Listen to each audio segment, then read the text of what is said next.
Courses et régates. Courses et régates, une émission de Nicolas Venance pour actunautique.com. Courses et régates est parrainé par le Bavaria C42, voilier de l'année 2021. Bah ça va, plein de forme, conditions météo agréables. Hier une belle journée sous le soleil au reaching avec une belle vitesse, donc ça c'était super. Et puis là le vent a molli parce que j'arrive dans l'anticyclone, la mer est calme, une belle lune, un ciel plein d'étoiles. A priori, si on est optimiste, je devrais passer.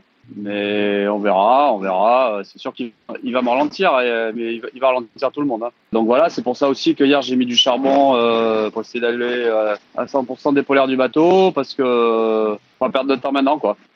Déjà, ne serait-ce que la température de l'eau, elle est passée à 12 degrés. Puis là, dans la cabine, il fait 14 degrés, 14-15 degrés, tu vois. Donc ouais, c'est carrément mieux, ouais. Je suis pas encore à poil, hein. Hier, j'ai oublié de mettre le réveil. C'était la petite blague. Je me suis allongé, il faisait jour et je me suis réveillé. C'était le lever du jour, donc j'ai dû dormir beaucoup, ce que tu fais jamais en course. Et la chance était avec moi parce que le vent, il a pas bougé d'un iota et le bateau était calé à la même vitesse. Toute la nuit, j'ai avancé en dormant. Et quand j'ai regardé le pointage, j'avais repris 40 000 à Charlie. Donc j'ai dormi et j'ai repris 40 000 en même temps. Donc parfois comme ça, c'était un jour où j'aurais dû jouer à l'auto peut-être.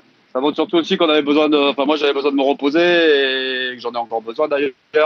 Mais c'est bien parce que cet anticyclone il tombe bien parce que ça permet de faire le tour de bateau. De se ressourcer avant d'attaquer la suite, qui va être un peu complexe en météo, quoi. Il va falloir trouver la bonne stratégie, la bonne route, donc autant être en pleine forme, quoi. Pour l'instant, j'ai croisé un AIS d'un bateau qui se dirigeait vers les Malouines, mais c'est tout. Mais ouais, c'était le premier AIS que je revois, c'est marrant.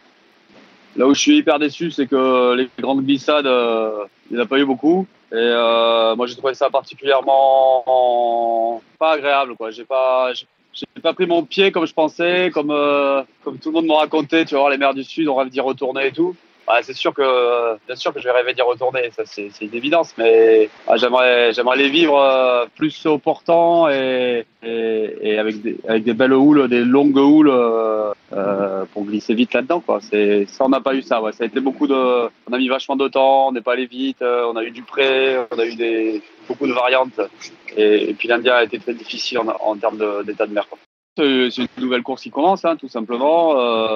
Voilà, sur des terrains qu'on connaît un peu mieux, parce que c'est vrai qu'à partir de Itajaï, ne serait-ce que pour les Jacques Vabre, pour les convoyages retour, c'est des routes moi j'ai déjà fait pas mal de fois, dans des vents plus modérés, donc on va pouvoir tirer un peu plus sur les machines. Voilà, et puis on va voir aussi le potentiel de chacun et des bateaux de chacun, parce que je suis pas sûr que tout le monde ait des bateaux qui soient à 100% de son potentiel. Et ça va être assez marrant d'ailleurs de voir sur certains bords les différences de vitesse. Moi, je suis content parce que pour l'instant sur le bâbord, alors que c'est là qu'ils ont leur foil, je crois qu'ils fonctionnent bien.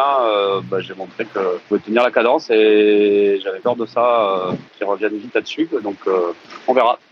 Cette émission est accessible à tout moment sur la chaîne YouTube d'ActuNautique, mais aussi en podcast sur Spotify, Deezer, Apple, Google, Acast et SoundCloud.